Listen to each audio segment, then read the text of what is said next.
Okay, let's unpack this. We've all been there, right? That stunning, sickening moment when a plan just fails or a relationship crumbles. Maybe a professional ambition hits a brick wall. Yeah, absolutely. And we're sort of culturally conditioned to avoid failure like the plague, aren't we? Acting as though any setback is, I don't know, some kind of moral flaw. Exactly. But the universal human experience is actually the stumble, the fall. It really is. And what's fascinating here, I think, is how we tend to treat getting back up. Like it's purely abstract, just willpower driven. Suck it up or just be positive. Right. But the sources we're looking at today, and they draw from some really deep wells, behavioral psychology, trauma, neuroscience, even classical theory, they show us something different. They really do. They show that getting back up isn't just an art. It's almost a systematic process governed by observable, psychological, and even like physical laws. And that's really the mission for this deep dive. We're taking these incredibly complex raw materials theories like cognitive dissonance, polyvagal theory, attachment models, mindset research, quite a mix. It's a lot. Yeah. It is. And we want to fuse them into something practical, a step-by-step framework for resilience, maybe. Think of it as the manual for turning every unavoidable setback into, well, hopefully a catalyst for growth. A manual for rising strong, you could say. And our sources seem to lay out a kind of arc for recovery. We've broken it down into three crucial steps based on that. Yeah, exactly. First, what we're calling the reckoning. That's about dealing with the immediate shock, getting curious about what's really going on inside. Then comes the rumble. That's the messy part, challenging the stories we start telling ourselves about the fall. And finally, the revolution. Building a new, stable, maybe transformed way forward. So, ready to dive in? Let's do it. Okay, so let's start right there. In the pit of that initial fall, the moment of impact. When we experience a failure or, a real threat, it's not just our conscious mind sort of processing the bad news. No, definitely not. Our entire biology kind of goes into lockdown, doesn't it? It does. And this is the reckoning phase. We have to get curious about the raw, sometimes really overwhelming emotional and physical data that we're experiencing right then. Hashtag tag 1.1. The immediate emotional and biological reaction to setbacks. Yeah, and that reaction is profoundly state-specific. I mean, if you're feeling intense panic or rage or maybe deep despair, that emotion doesn't just color your thoughts. It dictates them. It absolutely dictates them. Our sources show that intense emotion triggers this complete, internal landscape reshuffling. It activates selective memory. Meaning you only remember stuff that fits the feeling. Exactly. You only remember options or past events that match the current feeling, and it seriously narrows your available options for action to fit that emotional profile, whether that's, aggression or running away or just shutting down completely. Wow. So how deep does that emotional override go? Is it just like a mental block, or is the whole system kind of hijacked? Oh, the entire system is hijacked. And what's really interesting is what triggers this emergency mode isn't always some obvious, visible threat out there. Right. Our nervous system is constantly running this background check on the environment. There's a term for it. Neuroception. Neuroception. Okay. Sounds technical, but it's really just internal surveillance, isn't it? Our body scanning thing. Precisely. Yeah, think of it like that. Neuroception is this assessment of risk that's happening entirely independent of your conscious thought processes. It's like your body's own smoke alarm system. Okay. It's analyzing cues in the environment, maybe a tone of voice, a lack of facial expression, even a weird gut sensation. And your brainstem is continuously monitoring your visceral state, your body state, to answer one fundamental question: am I safe right now? So it's scanning for risk without us even asking it to. Exactly. Without your explicit permission. It's automatic. And if that internal smoke alarm goes off, then we see these sort of evolutionary defensive strategies kick in. That's right. And it follows a pretty predictable hierarchy. First, there's often mobilization. That's your classic fight or flight response, the active coping strategy. Adrenaline, cortisol, all that. Yep. It's energetically supported by the sympathoadrenal systems, flooding your body with cortisol and adrenaline, getting you ready to run or argue or defend whatever boundary you feel has been breached. This is often what we try to force ourselves into when we say, I just need to push through this. Right, just power through. Yeah. But what if the threat isn't something you can fight or run from? Like if it's internal or the situation feels totally overwhelming, inescapable. Well, that's when the system can default to what's probably the worst scenario for recovery, honestly. Which is? Immobilization. This is passive coping. In really severe circumstances, it manifests as helplessness, dissociation, or even that death feigning response you see in animals. Wow. And crucially, it involves a physiological shutdown. Systems like the neocortex, the part responsible for complex rational thought, planning, long-term problem solving, that part might just temporarily shut down. So you literally can't think straight. You literally lose the capacity to think clearly because the body has switched entirely from, let's say, calculus mode to pure survival mode.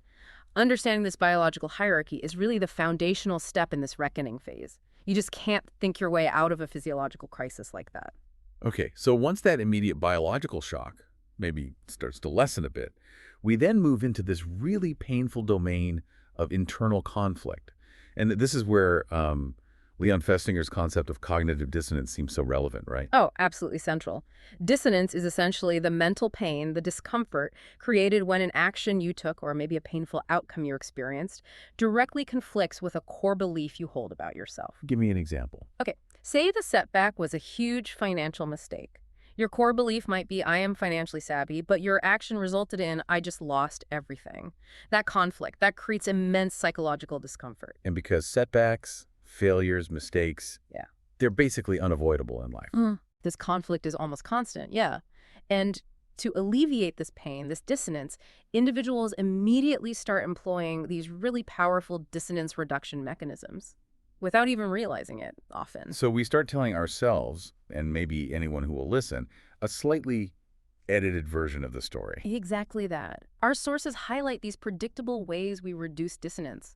Like, we emphasize the positives of the choice we actually made, and we aggressively minimize the negatives of the alternatives we rejected. Like, oh, that business failed, but, it was just too ahead of its time anyway. Or maybe I should have left that job ages ago, really. Right, or we actively seek out social support that's specifically from people who will confirm our existing beliefs, reinforcing the story that makes us look or feel a bit better.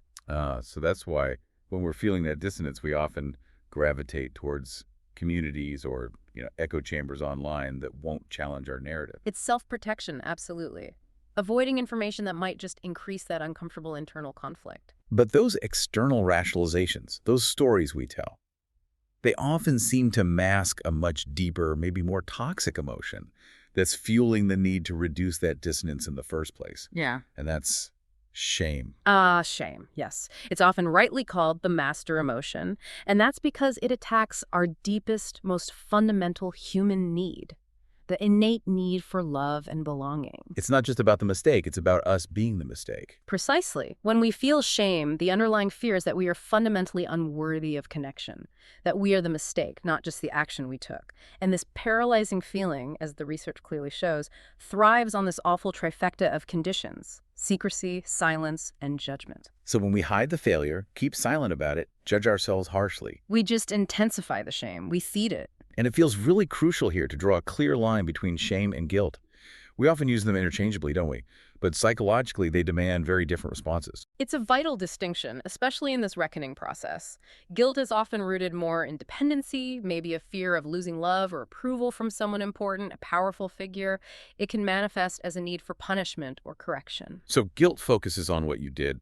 I made a mistake. Exactly. Whereas shame focuses on who you are. I am a mistake. Guilt potentially can be a motivating factor for repair, for making amends. Shame is purely paralyzing. It shuts you down.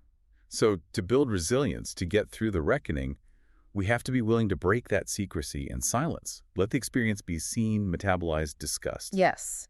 That's how we can start to shift the focus from feeling like an inherent flaw to looking at the specific action, the behavior that can potentially be understood and maybe even corrected. Hashtag tag 1.3. Practicing self-regulation and compassion. Okay, so if the initial impact throws our system into this spiral of physiological defense and maybe deep shame, the immediate necessity seems to be self-regulation, getting back some control. Definitely. But our sources define self-mastery in a really interesting, maybe surprising way. It's definitely not about becoming emotionless or suppressing everything. Oh, good, because that sounds impossible. Right. And counterproductive. Self-mastery isn't the elimination of fear or anger or doubt. If you try to just suppress those powerful primary emotions, the research confirms they'll only intensify, they'll leak out sideways eventually. So what is it then? Mastery is more about learning to work with them wisely. It's an act of acceptance, really. allowing yourself to feel the fear or the anger completely, but then Yeah. choosing a response that isn't solely driven by that raw emotion. Okay, that leads us to this fascinating concept you mentioned earlier, compassionate anger, which honestly feels like a total paradox. How can anger and compassion exist together? It sounds like it, doesn't it? But think of it as a balance, like yin and yang. Self-compassionate anger takes the raw, fiery energy of anger, the yang, the force, the mobilizing energy, and it tempers it with the gentleness of yin, which is self-acceptance and care. So anger without the hostility. Exactly. Anger stripped of its hostility, its destructiveness, can actually become the purest form of care. It's that energy you feel when a boundary you truly value has been breached. It illuminates what you belong to, what matters to you, what you're willing to protect. So it's like active, protective self-advocacy, but without blaming or attacking others. That's a great way to put it. And that focus on ownership protecting the self and what the self values becomes immediately practical in how we communicate, especially during conflict. Which, let's face it, is almost inevitable after a setback stresses a relationship. Yeah, we tend to just export our inner stuff, don't we? Our own unhealed wounds pop up as defensiveness or maybe even contempt towards other people. This is such a critical point of accountability in the reckoning. We need to catch ourselves using those blaming you statements. You always do this, you never listen. They just escalate defensiveness. And replace them with. I statements. The format is usually something like, I notice the specific behavior, I feel the emotion, I need the specific request. Can you give an example? Sure. Instead of saying, you always ignore me when I talk about my job stress, which is accusatory, Right. you shift to something like, I notice that when the conversation shifts quickly away from my work stress, I feel unheard. I need us to maybe dedicate just 5 minutes where I can speak about it uninterrupted, and then follow up with a clear, manageable request.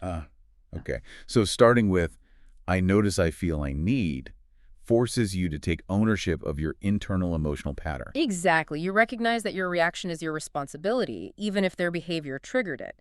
You stop exporting your patterns of defensiveness onto your partner or colleague. This emotional accountability is just essential to move past the reckoning phase and into the next stage. All right. So once we've managed to navigate that initial shock, regulated the worst of the emotional storm, we move into the second phase, the rumble. Rumble, yeah. This is the messy, often uncomfortable middle part of recovery. It's where we have to really challenge the internal stories we automatically start telling ourselves about the setback. Like questioning our own narrative, re-examining our past, maybe our identity, our potential, in light of what just happened. Precisely. It's about grappling with the meaning we're making of the fall. Hashtag tag 2.1, the power of mindset and re-examining the past. And maybe the first big narrative hurdle here is this fundamental choice, or maybe tendency, between a fixed mindset and a growth mindset. This dichotomy, which comes largely from Carol Dweck's research, really determines whether a setback destroys you or fuels you. Okay, break those down. Fixed mindset first. If you operate from a fixed mindset, you basically believe your fundamental abilities, things like intelligence, talent, creativity, are innate and unchangeable, set in stone. And if you believe that, then a setback becomes devastating because it feels like undeniable proof that you just lack the fundamental talent required. Exactly right. It makes you incredibly resistant to new, difficult challenges because the risk of failure is just too high. Failing risks exposing your perceived lack of innate worth. It's terrifying. Okay, so the alternative, growth mindset. The growth mindset, conversely, views setbacks not as a verdict, but as pure necessary data for improvement. It shifts the focus away from some preordained level of ability and ties mastery directly to effort and strategy. So failure isn't about your character, it's just information, an opportunity for a course correction. Yes. Okay, that didn't work. What can I learn? What strategy should I try next? It fosters a willingness to take on difficult things precisely because that's how you learn and grow. That distinction in perception feels huge, You especially when we realize that our memory of the past isn't actually fixed either.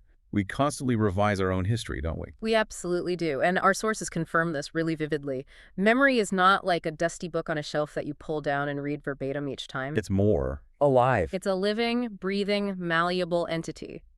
Every time we recall a past experience, we actually disrupt the memory trace, and in doing so, we alter it forever. The memory of the past state becomes more like our current state or understanding. Whoa. So Yeah. that means by actively re-examining past failures or conflicts through a fresh lens, like maybe viewing my past anxious behavior in relationships through an attachment theory lens now. You disrupt the old memory pattern. Yeah. Exactly. This allows you to actually reshape unhelpful core beliefs that might have been originally based on those older, maybe less nuanced recollections. It's like continuous internal revision is possible. Okay, that's powerful. Hmm. And if we want to foster that growth mindset, that potential for revision in others, say in our kids or maybe team members at work, we have to be extremely careful about how we give praise or encouragement. Oh, this is such a widely misunderstood point in motivation theory, but so critical. Praise needs to focus intensely on effort and strategy, not on innate intelligence or talent. Why is that? Praising intelligence feels like a good thing. It feels good, but if you praise someone's inherent intelligence, wow, you're so smart, they immediately internalize the idea that every single subsequent task is now a high-stakes test of whether they are still smart. Okay. So they play it safe. They often choose the easiest path, the one where they know they'll succeed, to avoid looking incompetent and losing that smart label. But if you praise the strategic effort, wow, I really admire the 3 different ways you tackled that tricky problem, you reinforce the actual behaviors that lead to real mastery and long-term growth. Persistence, trying new things, learning from mistakes. That makes so much sense. We can even apply this kind of preemptive rumble to future decisions, Yeah. right? Using techniques designed to fight our own cognitive biases, like the pre-mortem. Yes, the premortem is a fantastic tool for proactive resilience. Before you even pull the trigger on a big decision, you preemptively challenge the narrative of guaranteed success. How does it work? Well, first, ideally, you pre-commit. You write down your specific decision criteria before you even look at the options. This helps take some of the emotion out of it later. Okay. Then you run the premortem. You gather your team, or just yourself, and you assume the decision has already been made, and fast forward, say, a year, and it failed. Disastrously. Ouch. And then you brainstorm. Why did it fail? List all the possible reasons. Then, the crucial step. You immediately start designing safeguards against those specific potential failure points right now, before you even start. So it forces you to confront failure not just as a vague possibility, but as a specific set of risks you need to actively prepare for. Exactly. You build resilience into the plan from the outset. Hashtag tag 2.2. Identity, habits, and the illusion of control. Okay, moving from mindset to concrete action. The next challenge in this rumble phase seems to be aligning our daily behavior, our habits, with the person we aspire to be after the setback. And our sources emphasize this really simple but powerful idea. Habits are actually the embodiment of identity. That's such a core insight. Your current habits are essentially physical, undeniable proof of who you believe you are right now. If you want to change your life, especially after a fall, you often have to start by changing your identity. So how does that work? How do you change an identity? Well, the sources suggest it's kind of a 2-step process. First, you have to decide consciously who you want to be. Not just what you want to achieve, but who you want to be. An organized person, a runner, a more supportive partner. Okay, decide the who, then what? Then step 2. You prove it to yourself with small, achievable, satisfying actions. Tiny wins that reinforce the new identity. And the satisfaction part is key, isn't it? Which maybe explains why visual measurement seems to work so well for habits. Absolutely. That immediate feedback is crucial. Whether it's, putting stickers on a habit tracker or logging your workout, seeing a graph of your productivity go up, visual measurement provides immediate evidence of progress. And that little hit of satisfaction reinforces the behavior. And it confirms the emerging identity. Look, I am the kind of person who shows up and does the work. It builds belief through action. This ties into a broader psychological tension, doesn't it? Yeah. The one between our own self-interest and wanting to maintain a positive self-image. I think one source called it the fudge factor of dishonesty. Yes, the fudge factor. It's wonderfully descriptive. It suggests that most people aren't, outright villains plotting elaborate schemes. We tend to cheat or bend the rules just by a little bit. Just enough to get some benefit, financial, practical, whatever, but not so much that we have to look in the mirror and see ourselves as a fundamentally dishonest or bad person. That's the psychological tightrope walk, exactly. You try to maximize your self-interest without completely shattering your self-concept of being a decent human being. And interestingly, the sources point out that this fudging is way easier when the transgression is sort of one step removed from cold, hard cash. Oh, for sure. Think about it. It feels psychologically harder maybe to physically take $20 from the company cash register than it does to, say, inflate your business expense report by $100 or take home a bunch of nice pens and stationery from the office supply closet. Right, because it's less tangible. Yeah. Or it's abstracted somehow. Exactly. We rationalize these slightly larger ethical compromises more easily because the item is non-monetary or the process feels more indirect. It's all about maintaining the perceived integrity of our self-image, even as we bend the rules slightly. And that intense need to maintain a positive self-image, to be seen in a certain way, also explains why we often try so hard to hide the constraints and pressures that might be influencing our behavior. Ah, yes, the phenomenon of disguising control. We have this deep desire to be seen as autonomous, as the masters of our own destiny. So if we're forced to act in a certain way, maybe our company mandates a new policy we don't love, or social pressure dictates a certain action. We don't want to admit we were forced. Right. We try to gain credit or save face by concealing that external control. We might, as the saying goes, make a virtue of necessity, acting as if we chose the action freely all along. Or we might attribute the behavior to less visible, perhaps more noble-sounding internal causes. It's a way of saying, look, I wasn't forced into doing the right thing. I did it because I am a good and autonomous person. Precisely. We are constantly managing our audience, even if that audience is just ourselves in the mirror, to maintain that crucial illusion of autonomous virtuous action. Hashtag 2.3. Finding the secure base for grown-ups. Now, this rumble, this challenging of our narrative, it isn't just an internal audit we do in isolation, is it? It often happens in relationship to others, especially when we're feeling vulnerable after a failure. And our sources really stress the absolute requirement for a secure base, which is a concept we usually associate with kids, but apparently it's just as vital for adults. Oh, the need never goes away. It just looks different. Just like a toddler needs a consistently dependable parent nearby to feel safe enough to toddle off and explore a new park. Right. Adults need that fundamental knowledge that there's at least one supportive person out there who is dependable, who has their back, ideally close to 100% of the time. That secure base, whether it's a partner, a really close friend, maybe a therapist or a mentor, it's basically a prerequisite for functional exploration in the world. So without it, it's harder too. It's much harder to maintain focus on goals, to take creative risks, to pursue big dreams, or even just to cope effectively with setbacks, because a part of your nervous system is always preoccupied with scanning for relational safety and stability.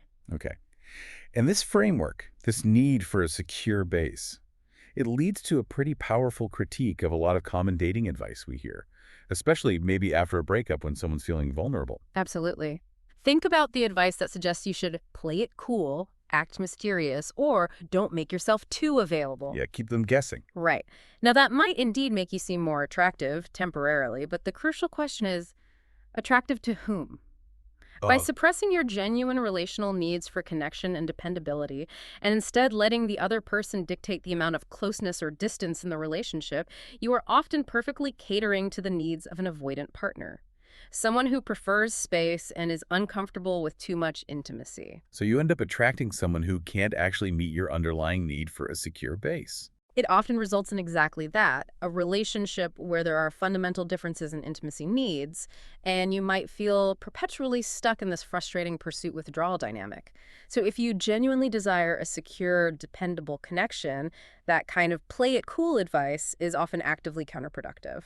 Wow. Okay. And that need for security, for reliable support, it also plays out inside us, doesn't it? Within our own internal world. This brings us to the internal family systems model, or IFS. Yes, IFS offers such a useful map for understanding the internal conflicts that flare up after a fall. It views the psyche not as monolithic, but as containing these various semi-autonomous subpersonalities or parts. Parts, okay. And the model suggests we have these protective parts, sometimes called managers or firefighters, whose primary job is to keep us safe by preventing us from accessing other parts, the exiled parts, that hold deep, painful emotions. Things like intense shame, profound loneliness, the pain of past trauma. So the managers are trying to protect us from the pain held by the exiles. Mm-hmm. How do managers show up? They can manifest in many ways. Procrastination can be a manager trying to avoid the potential shame of failure. Perfectionism can be a manager trying to control everything to prevent criticism. Even things like addiction can sometimes be understood as a firefighter part, trying desperately to numb overwhelming, exiled pain. So here's the paradox then.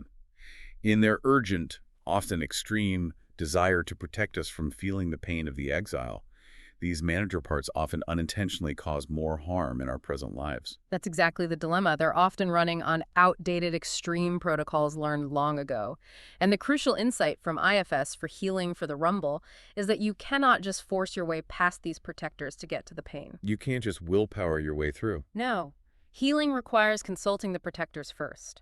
You have to approach them with curiosity and respect, understand their fears and intentions, and gain their permission, their trust, before you can safely approach the vulnerable, exiled feelings they're guarding. What happens if you just try to barge past them? Go straight for the shame or the trauma. The protectors will likely panic. They might perceive it as a threat, believing annihilation is imminent if that exile is fully felt, and they'll dig in their heels, block the process, often resulting in a significant flare-up of the very protective behavior, like the procrastination or the addiction you were trying to change in the first place. So you have to handle this burdened inner system with immense respect and gentleness. It's a negotiation. It really is. A respectful internal negotiation is key to navigating the rumble successfully. Okay, so if the reckoning was about facing the initial shock, and the rumble was about challenging the story we tell ourselves, this final part, the revolution, is about actually building a new, more stable trajectory forward, one that integrates the hard-won lessons of the fall. Exactly. It's about transformation. And this profound stability often starts, perhaps surprisingly, not with some grand new philosophy, but deep within the body itself. Hashtag 3.1. Healing the body imprint of trauma. Why the body? Well, this is critical, and it answers that question so many people have. Why do I still tense up or panic or feel that dread years after the bad event happened, even though I know logically in my head that I'm safe now? Right. The body remembers. The body absolutely remembers. Trauma isn't just a psychological event. It leaves this deep physiological imprint on the body and the brain. For real change and healing to occur, for the revolution to truly take hold and stick, the body itself has to learn, on an implicit nonverbal level, that the danger has actually passed. We often assume, though, that finding the explicit verbal memory of the trauma, like telling the story over and over, is the main path to healing. But our sources suggest that focus can actually be counterproductive. It really can be, sometimes even dangerous. Focusing purely on retrieving and recounting explicit, conscious memories of trauma can, for some people, lead to reenactment.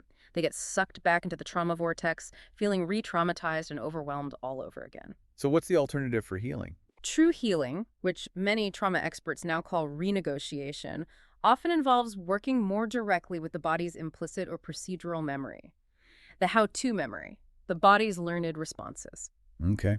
How does that work? It's about creating conditions of safety now, so that the thwarted instinctive survival energy, that fight or flight response that got frozen or stuck because the original threat was too overwhelming, can finally, safely complete its biological cycle and discharge. Often through subtle physical means like trembling or changes in breath, rather than having to relive the entire narrative verbally. And this brings us back to the body's constant surveillance system, doesn't it? Specifically, the vagus nerve, which acts like this crucial information highway between the brain and our internal organs, our viscera. Exactly. The polyvagal theory provides the neurological mechanism behind this.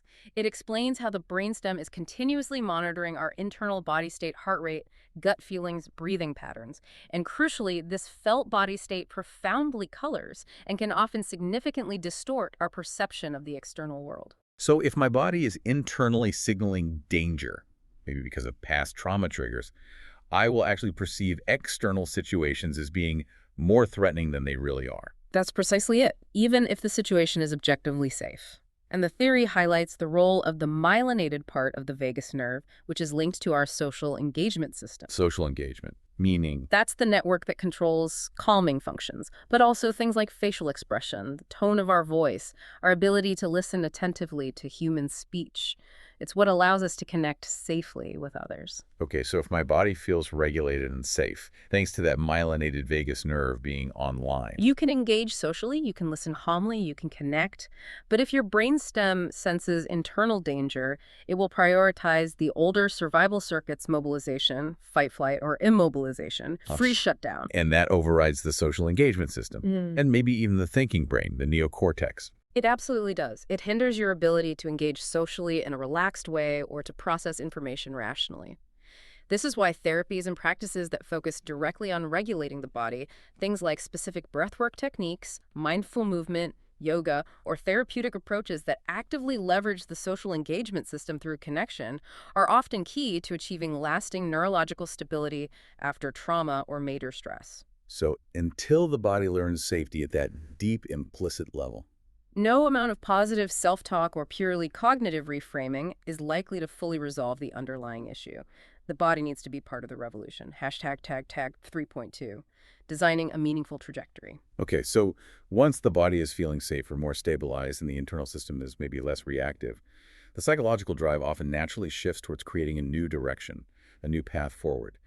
And this is where Viktor Frankl's logotherapy seems highly relevant. His idea that the primary drive in life isn't actually the pursuit of pleasure or even power. But the search for meaning? Yes. Frankl, having survived the Holocaust, argued compellingly that meaning is the engine that sustains us through even the most profound uncertainty and adversity. And it's meaning that allows us to look back at the fall, the failure, the suffering, not as just a pointless tragedy, but perhaps as a necessary catalyst for something new. Exactly. It reframes the experience. And this inherent human search for meaning resonates really deeply with that ancient universal story pattern found across almost all cultures, the heroic arc. The hero's journey. Right. It feels almost archetypal. But how does a modern setback, like, I don't know, losing your company or suffering a career-ending injury or a painful divorce, how does that map onto this grand mythological pattern? Well, the structure holds surprisingly well, even for mundane setbacks. It seems to be the deep, fundamental template for transformation. The person starts out living in a state of known order, their stable job, their predictable relationship, their healthy body. Okay, the status quo. Then they suffer the fall, the failure, the loss. This throws them into chaos, the unknown, the confusing, the painful territory. The reckoning and the rumble happen here. Yes. They must then quell the threat, face the trauma, the shame, the disorientation. They have to grapple with the chaos. In doing so, if they persist, they free the promise. That's the novelty, the new skills learned, the deeper self-knowledge gained, the resilience forged in the fire. The treasure found in the dragon's lair, so to speak. Metaphorically, yes. Their transformed perspective and behavior then allows them to return to the world, perhaps changed, and maybe serve their community or relationships in a new way, sharing the hard-won wisdom. Every personal revolution, big or small, seems to follow this pattern, moving from order into chaos, struggling through it, and returning irrevocably changed, hopefully for the better. But embarking on that journey, especially after a really massive setback when you feel broken and defeated, it must require a tremendous act of internal faith, right? To trust that there is meaning to be found ahead, that the struggle is worthwhile. It really does. It demands what one source described beautifully as trusting the irrational. Trusting the irrational. Yeah, it's an attitude irrational, perhaps, in the sense that it cannot be logically proven or guaranteed in advance, that believes one's own internal motive forces. Your deep interests, your passions, your sense of purpose can and will sustain you through the uncertainty and adversity ahead. Wow. The only way to actually prove this capacity exists within you is to risk yourself, to take the leap and see the result. That sounds incredibly daunting. It is, and most people, realistically, require significant guidance and support from others who believe in them, that secure base we talked about, to even undertake such a risk. But that initial spark, the self-initiation, the individual's choice to trust their internal compass, even when lost, that seems paramount to actually starting the revolution phase. Hashtag tag 3.3, long-term ethical stability. Okay, finally, let's talk about maintaining this new stability, keeping this transformed identity intact for the long haul. Because after a significant failure, it seems common to impose these really intense, almost punishing external ethical demands on ourselves, like, I must be perfect now, I must work twice as hard, I must never fail like that again. Right, that drive for hypervigilance or perfectionism. Yeah. And our sources suggest that relying too heavily on this kind of external pressure or even intense internal self-criticism can actually backfire in the long run. It really can. One perspective, drawing on Freudian insights into societal demands, talks about the cultural superego. This refers to the collective ethical demands placed upon us by society, or that we internalize things like maybe an insistence on excessive altruism, constant self-sacrifice, or unrealistic perfection. And this is framed as trying to curb our more destructive internal impulses. Often, yes. It's presented as an attempt at therapy almost, to curb aggression or selfishness. But the critique is that it often fails because it shows far too little concern for the actual happiness and realistic capacity of the individual ego. It makes this flawed assumption that the conscious ego has absolute control over the deeper instinctual drives of the id. So if society, or our own internal critic, demands too much control, too much perfection, pushes too hard.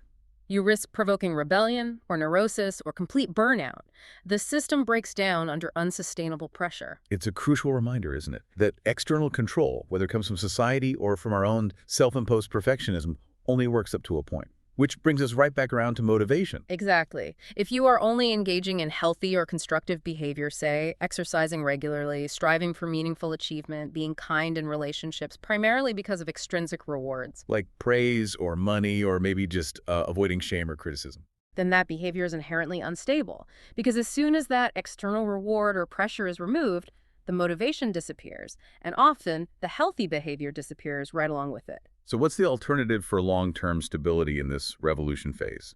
Meaningful achievement, the kind that lasts, what we might even call true greatness in any field, seems to depend on pushing toward a horizon for its own sake, because it matters intrinsically to you. Greatness and nearsightedness, only working to hit the next quarterly target or get the next little dopamine hit of approval or avoid the next criticism, they seem fundamentally incompatible. So the long-term stability of the revolution requires cultivating an inner drive based on intrinsic meaning, a vision that goes far beyond the immediate reward structure. I think that's what the synthesis of these sources suggests, yes. A stability rooted in purpose, not just pressure. Hashtag heck outro. Wow. We've covered a tremendous amount of ground today. We've traveled that entire arc of recovery, haven't we? From the reckoning, where we had to face the immediate biological shock and really get curious about the emotional data, through the rumble, where we grappled with challenging those fixed mindsets, maybe reshaping our identity through small wins, and solidifying our need for a secure base. And finally, landing in the revolution, where the work becomes stabilizing the body, healing those deeper imprints, and consciously setting a meaningful trajectory forward based on intrinsic motivation. Yeah. What's really fascinating here, I think, is the synthesis, how all these seemingly disparate fields, neuroscience, psychology, mythology, behavioral economics, they all converge to define what true strength, true resilience actually looks like. It's definitely not just about brute force or ignoring the pain, is it? The ability to rise strong seems to depend on this dual effort. There's the self-acceptance piece, the yin, you could say, the compassionate understanding of why our system reacted the way it did under stress. Right, the self-compassion. Yeah, that has to be combined with intentional action, the yang. The strategic efforts to consciously adjust habits, maybe renegotiate trauma imprints, and actively choose a new, more empowering narrative. It's both gentle acceptance and deliberate effort. So what does this all mean for you, listening right now? We started this whole deep dive talking about the very individual experience of falling down and getting back up. But there's a final thought here from Alfred Adler's work. Ah, Adler. Interesting. Yeah, his work initially focused heavily on that individual striving, maybe for superiority or significance after feeling inferior. But apparently, his theory eventually evolved to emphasize something he called social interest. Social interest, meaning? The idea that the ultimate goal of psychological health and maturity isn't just individual triumph or repairing our own ego after a fall, but actually contributing positively to the collective good, to the community. So if true transformation, the real revolution, is ultimately measured not just by how well you've repaired your own self-image or recovered your footing, but by how you integrate that newfound strength to help others, to improve connection, to contribute. That raises a really powerful, maybe provocative question for you, the listener, to take away. If social interest, that contribution to the whole, is the ultimate aim of a successful personal revolution, what might be the very first, maybe small step you could take today? Not just to repair your own feelings or self-image, but perhaps to repair or strengthen a connection with someone else. That's a powerful place to end, moving beyond the self. Go make it real. One drill, one day at a time.